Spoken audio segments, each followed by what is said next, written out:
Ya, selamat pagi Bapak Ibu sekalian. Hari ini kita dilayani oleh Pak Yakob Esra. Silakan Pak Yakob Esra.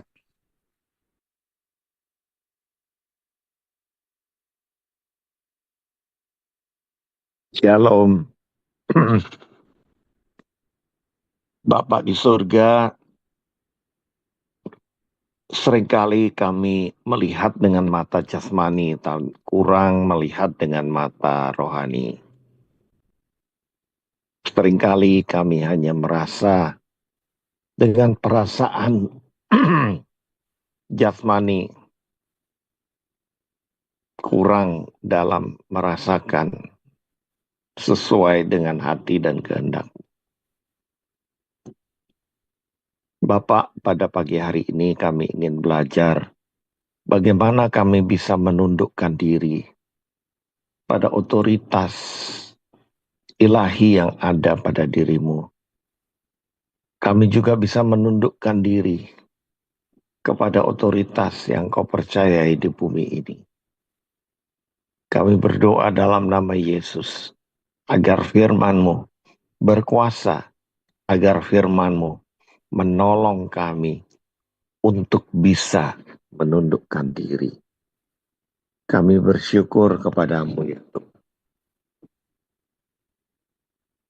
Saudaraku, bicara penundukan diri harus ada penyangkalan diri juga. Kalau enggak, ya susah.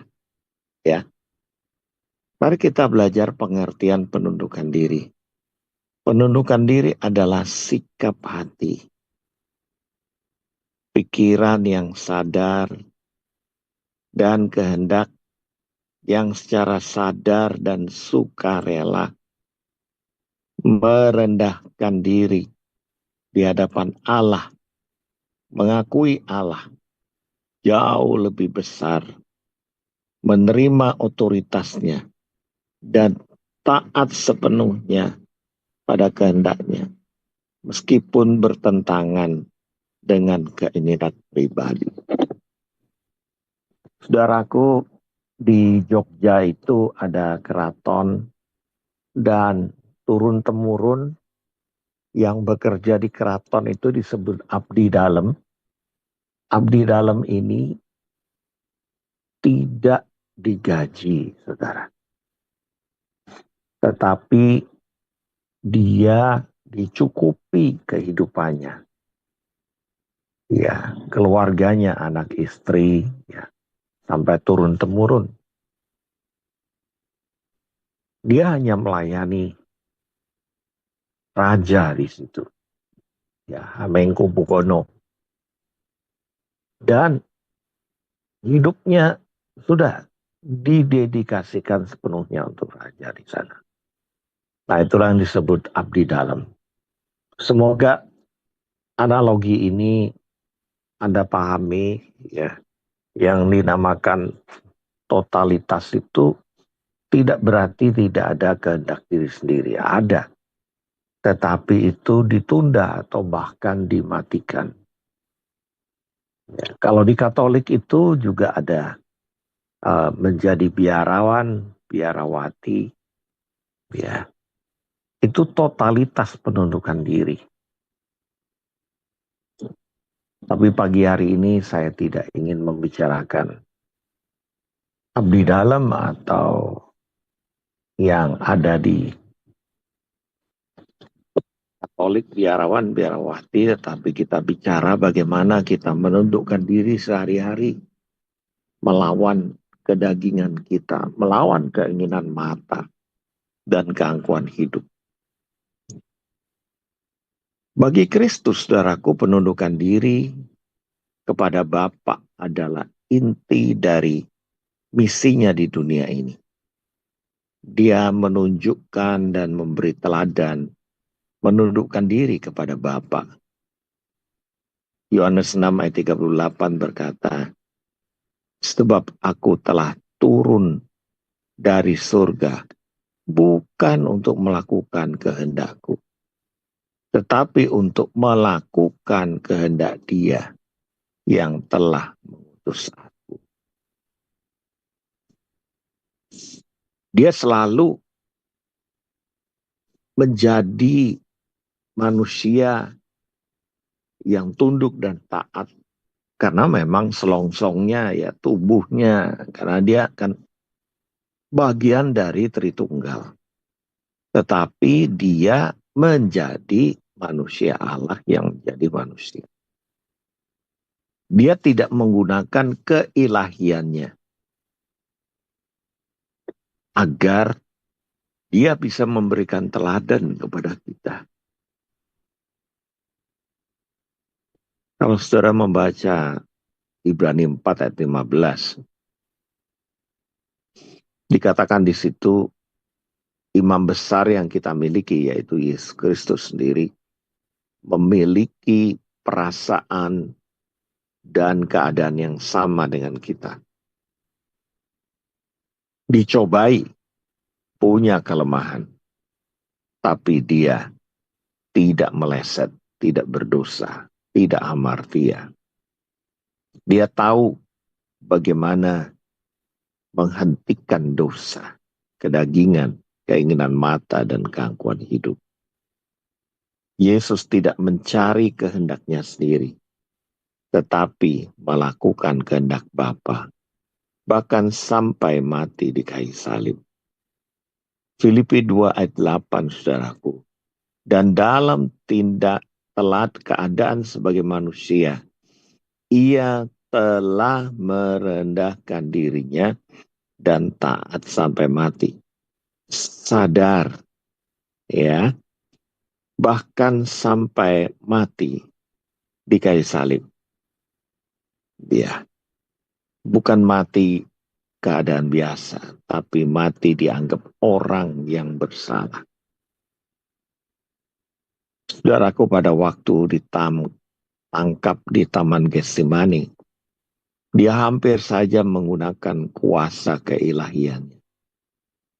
Ya, perasaan manusianya tersinggung ketika dia ingin diborgol. Kenapa? Karena dia tahu bahwa dia bukan penjahat. Dia manusia yang benar. Ya. Maka dikatakan di Getsemani itu, kamu kira aku ini penjahat sehingga perlu diborgol. Saudaraku, dia bilang, kalau aku mau, aku bisa menurunkan ribuan malaikat untuk menghancurkan. Dan saya tahu malaikat di surga sudah siap untuk diperintah, saudara. Tapi puji Tuhan, dia menjadi manusia seperti kita lagi. Dia menyerahkan dirinya dan dia sedikit demonstrasi menyembuhkan telinga yang putus, dipasang lagi. Karena pedang daripada Petrus. Saudara yang dikasih Tuhan, bagi orang yang bersalah untuk mengakui kesalahan itu, ya dia bisa gitu. Karena dia memang salah. Tapi kalau orang benar disuruh mengaku bersalah, nah itu kan susah. Bahkan dia memikul kesalahan orang lain. Saudaraku, Yesus adalah teladan. Kristus adalah teladan. Yesus menunjukkan penundukan diri yang sempurna. Ya. Dia tidak melakukan sesuatu atas inisiatifnya sendiri, tetapi menunggu arahan Bapaknya. Ya. Yohanes 5 ayat 19. Dia tidak melakukan lebih cepat atau lebih lambat. Inisiatifnya tepat. Tidak hamartia. Yang kedua, Yesus mengutamakan kehendak Bapaknya di atas rasa takut, penderitaan, atau keuntungan pribadi. Matius 26 ayat 39. Dia tidak melakukan inisiatif sendiri, dia selalu bertanya, dia mengandalkan Bapa dan mengutamakan kehendak Bapaknya. Dan Yesus menjalani proses tidak tergesa-gesa, walaupun ia tahu tujuan akhirnya. Yohanes 7 ayat 6, saudara. Musuh penundukan diri. Musuh-musuh penundukan diri seringkali muncul dari dalam maupun dari luar. Yang pertama, saudaraku, kesombongan. Dia itu merasa diri lebih tahu daripada Allah. Merasa bahwa dia mampu tanpa Tuhan. Padahal Yeremia 17 ayat 7. Celakalah orang yang mengandalkan manusia, tapi berbahagialah orang yang mengandalkan. Musuh penundukan diri adalah kemandirian yang berlebihan. Enggan menerima arahan. Dia tidak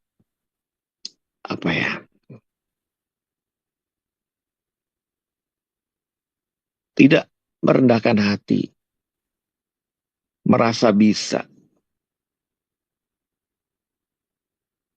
Bahkan dia tidak mau dikoreksi, saudaraku. Itu bentuk dari musuh penundukan diri. Yang ketiga, ambisi pribadi, yaitu mengutamakan tujuan sendiri di atas tujuan Allah. Lalu takut kehilangan kontrol, ingin mengatur semua hal seperti kehendak sendiri. Dan ini bicara mengenai saya, bicara mengenai kita semua, saudaraku. Keraguan, ketidakpercayaan pada Allah, bahwa rencana Allah lebih baik. Tekanan lingkungan mengikuti arus dunia daripada kehendak Allah. Dan kepahitan masa lalu, sulit percaya dan tunduk karena luka atau pengkhianatan. Saudaraku, kita bisa melatih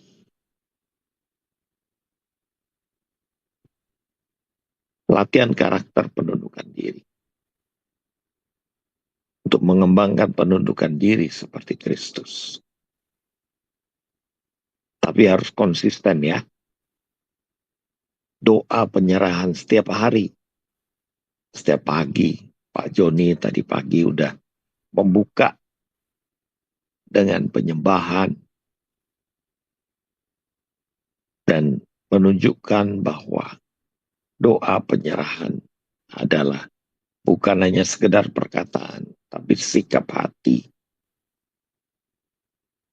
Sepanjang hari ini, kita percaya apapun terjadi, jadilah kehendak. Menyerahkan semua agenda, rencana, dan hati kepada Tuhan. Merenungkan firman untuk memahami kehendak. Ketika kita tinggal di dalam Kristus dan firman-Nya tinggal dalam kita, ada satu tanda bahwa itu sudah terjadi, yaitu doa kita pasti dikabulkan oleh Tuhan. Menerima otoritas rohani, yaitu gereja, mentor, pemimpin rohani, sebagai perwakilan Allah di muka bumi.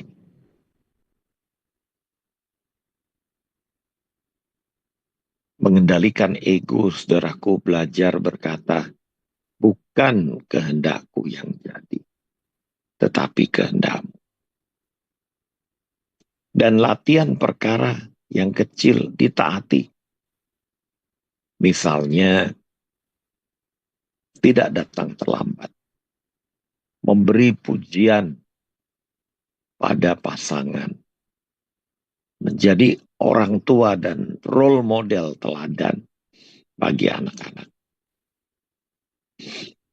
Saudaraku, setiap ada hal-hal sederhana sebelum hal besar, itu adalah cara untuk kita bisa menundukkan diri. Karena biasanya orang-orang yang sombong hanya mau melakukan yang besar. Mengampuni sebagai bentuk penundukan diri pada kasih dan kehendak Allah. Pengampunan itu gunanya untuk kita sendiri, bukan orang lain, saudara. Dan berpuasa untuk melatih hati tunduk di bawah kuasa Roh Kudus, bukan keinginan daging.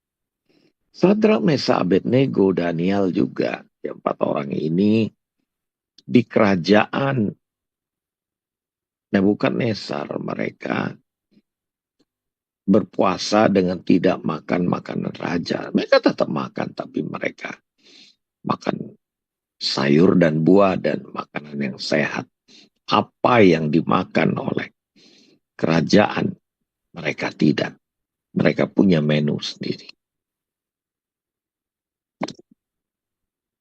Aplikasi praktisnya, saudaraku.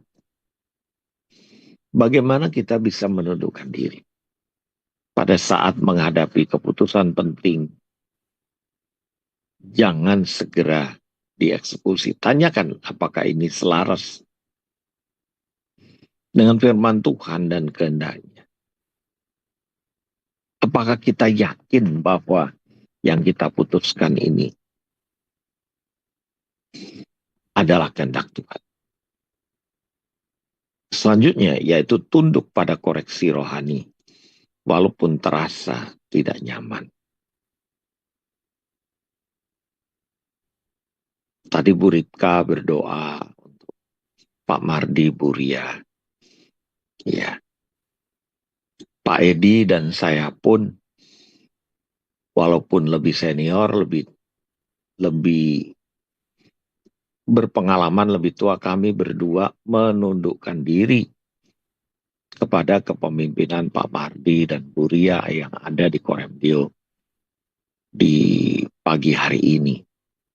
Saudaraku, penundukan diri tidak terkecuali apa kondisi, apa posisi kita. Kita menundukkan diri pada otoritas. Kalau Anda masih punya orang tua, ya, penundukan diri itu masih berlaku. Kalau Anda seorang adik, penundukan diri kepada otoritas di keluarga itu terjadi. Ya. Mari tunduk pada koreksi rohani. Kalau Pak Mardi atau Bu Ria memberikan masukan, ya, dengarkan dengan baik. Terima, walau terasa tidak nyaman. Mengutamakan kepentingan bersama di dalam pelayanan, bukan mencari pujian pribadi. Belajar berkata ya pada panggilan. Tuhan meski harus meninggalkan zona nyaman. Tuhan lebih penting. Menghadapi penderitaan dengan sikap percaya, bukan memberontak. Dan mempraktekkan sikap mendengar sebelum bertindak. Saudaraku, saya berikan 12 ayat penundukan diri ya. Yohanes 5 ayat 19. Maka Yesus menjawab mereka, katanya, aku berkata kepadamu, sesungguhnya anak tidak dapat mengerjakan sesuatu dari dirinya sendiri, jikalau ia tidak melihat Bapa mengerjakannya.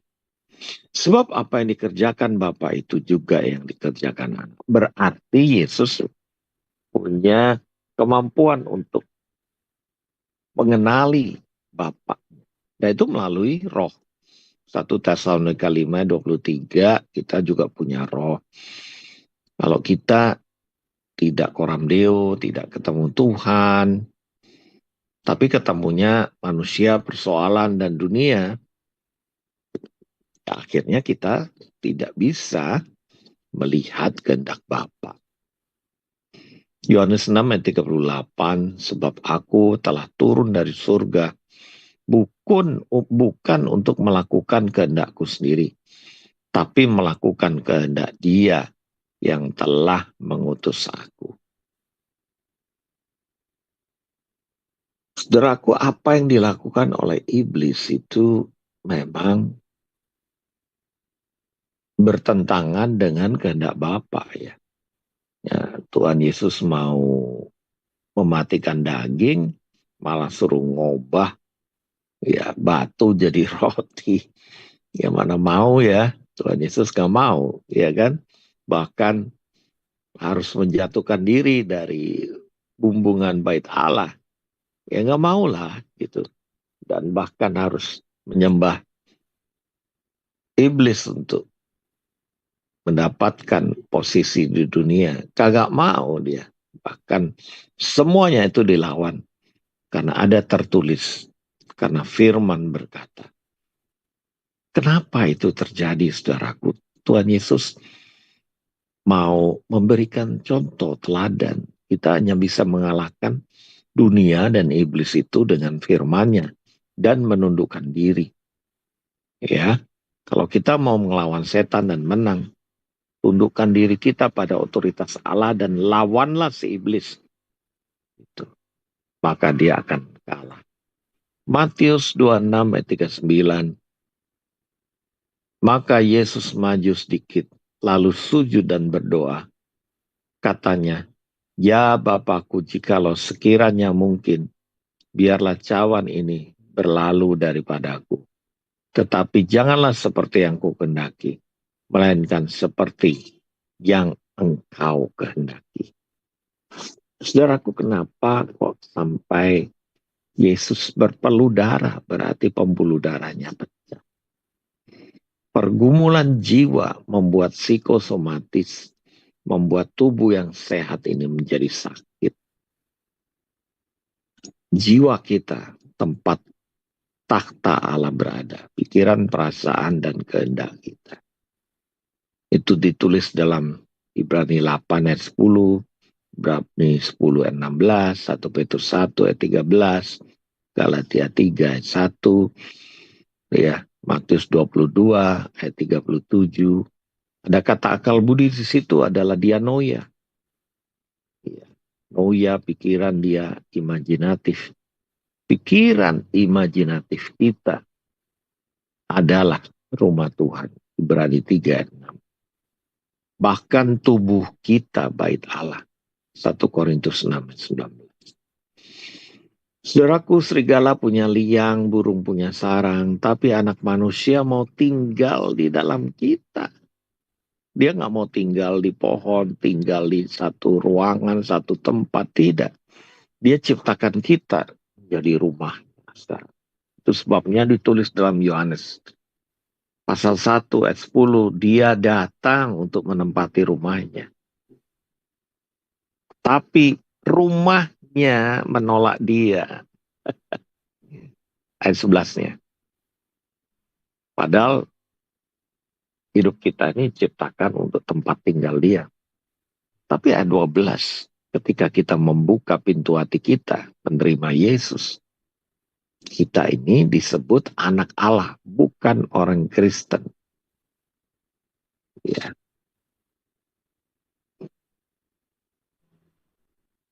Filipi 2 ayat 8 ini ayat favorit saya ya. Gara-gara ini maka ayat 9-nya dikatakan Yesus ditinggikan di bumi, di bawah bumi, di atas bumi. Ya, dan tidak ada nama yang lebih besar daripada nama Yesus. Saya pernah mengajarkan nama itu bukan yang diberikan orang tua. Nama itu adalah DNA kita, genetik kita, sifat yang diberikan Tuhan pada mulanya, sifat dasar. Ya buktinya sidik jari kita nggak ada yang sama, retina mata nggak ada yang sama. Just be yourself. Do not apa ya, bandingkan diri kita dengan orang lain. Nah, itu yang seringkali kita jadi sombong atau bahkan menjadi kecewa. Ya. Terus kembangkan talenta kita. Yakobus 4 ayat 7, saudaraku, karena itu tunduklah kepada Allah dan lawanlah iblis, maka ia akan lari daripadamu. Untuk mengalahkan iblis perlu penundukan diri pada Tuhan. Ya. Anak-anak Skewa adalah anak-anak imam.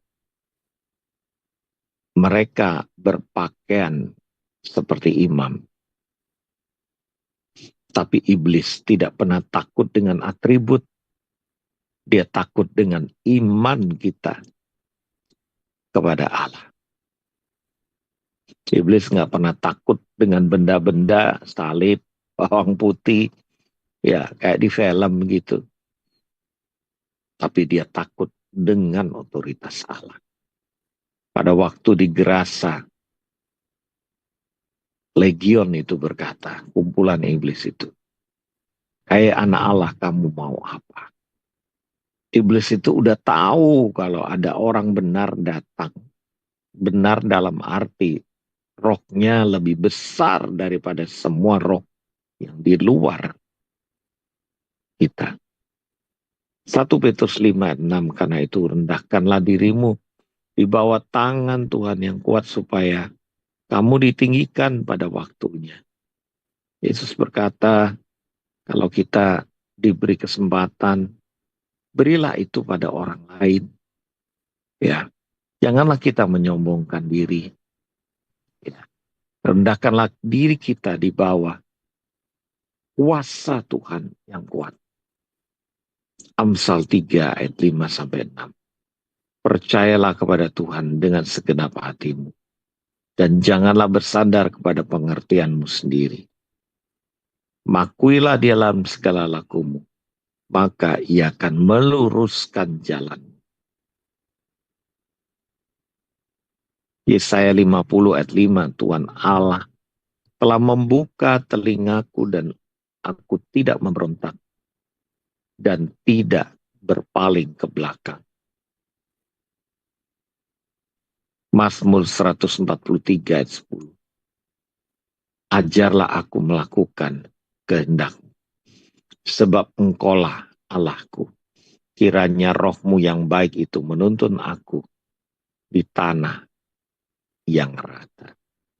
Ibrani 5 ayat 8. Dan sekalipun ia adalah anak, ia telah belajar menjadi taat dari apa yang telah dideritanya.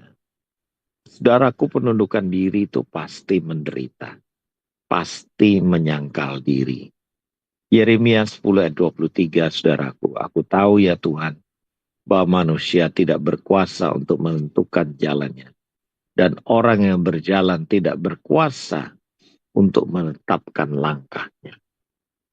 Lukas 9 ayat 23, katanya kepada mereka semua, setiap orang yang mau mengikut aku, ya harus menyangkal dirinya, memikul salibnya setiap hari, dan mengikut aku.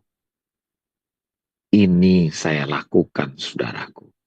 Ayo kita lakukan bersama. Ada pertanyaan refleksi, apakah saya cenderung mengatur hidup saya sendiri tanpa bertanya pada Tuhan 1-10 bagaimana? Ya.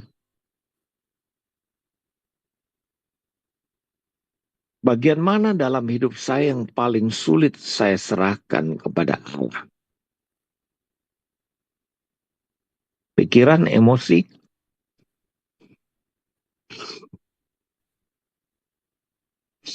Apakah saya menganggap tunduk sebagai tanda kelemahan atau sebagai kekuatan rohani? Bagaimana saya dapat belajar menerima proses Tuhan tanpa mengeluh? Apakah saya siap tunduk pada kehendak Allah meskipun berbeda dengan rencana saya? Saudaraku, nanti pada waktu di breakup room, saya kasih pertanyaan diskusi ya, mengapa Kristus harus memiliki tunduk kepada Bapa, padahal ia setara dengan Bapa. Bagaimana menyikapi antara tunduk kepada Allah dan tunduk pada otoritas yang salah. Dalam pengalaman Anda, apa kata harga terbesar dari penundukan diri? Apa sih? Mari kita berdoa. Saudaraku, saya memberikan perenungan yang lebih dalam selama seminggu yang saudara bisa ambil di kolom chat. Ya, saudara bisa download. Selain materi saat teduh yang lain, kalau saudara mau memperdalam, kalau tidak juga nggak apa-apa. Tapi saya selalu sediakan dalam setahun ini karakter Kristus yang kita bahas agar kita bisa pelajari lebih dalam. Mari kita berdoa. Bapa di surga, kami mohon ampun akan pemberontakan kami. Kami mohon ampun karena kemelesetan kami. Bapa di surga, surely I need you. Secara pasti kami mau berkata kami butuh Engkau. Karena mata kami tidak bisa melihat jauh. Karena perasaan kami tidak menentu. So fragile, Lord.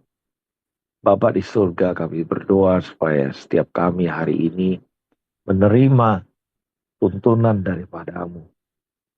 Mau ke kiri atau ke kanan, bahkan eksekusi keputusan kami. Kami bertemu dengan siapa, kami bekerja, kami beristirahat.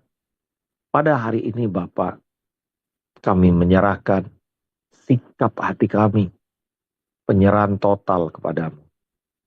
Bapak, kami serahkan perenungan firman tentang penundukan ini, penundukan diri ini, hanya di dalam nama Bapa, Putra, Roh Kudus, dalam nama Yesus. Amin. Saya serahkan kembali. Terima kasih